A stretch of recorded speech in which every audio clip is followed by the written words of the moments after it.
Welcome, I'm Troy, co-founder of Dockflow, and if you are interested in IoT devices, data loggers, track and trace devices, or whatever you like to call them, then this video will help you decide which device is right for you. IoT devices are these tiny devices that you put inside your container to track and trace your cargo. And because there are so many different providers of devices, it is very hard to find which device is right for you. But don't worry, I'm going to guide you through the basics.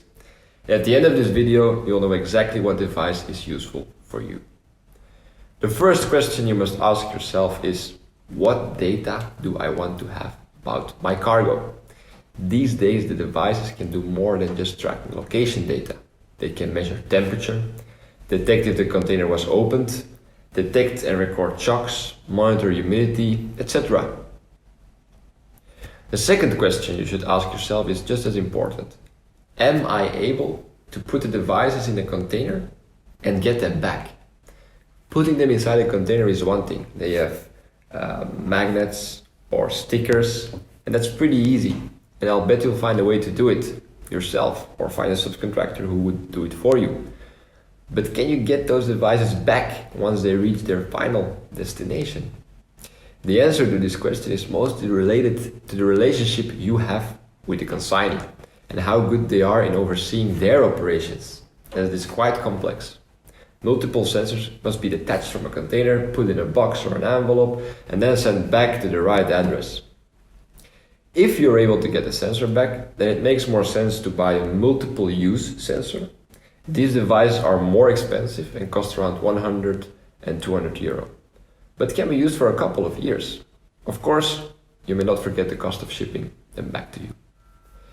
The devices we work with will track location, temperature, humidity, light, and are cheaper because they are single-use devices and they cost less than 40 euros. The third question you should ask yourself is where you ship to. This is important because most of these devices work with the GSM network, so they use a SIM card, and some devices use a 2G network, other devices use a 3G network to transmit their data. The problem is that 2G devices cannot work on 3G networks. 3G devices can, however, most of the time work on 2G networks. The problem arises when you ship to a country that only has a 3G network, because in that case you'll need a 3G device as well. And these devices are of course more expensive, so you'll rather use 2G devices. The networks being used change all the time, and soon 4G will be used. For that reason, all of these providers are developing 4G devices at the moment. It's very important to take a look at that.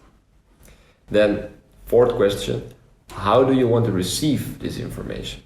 A very important question.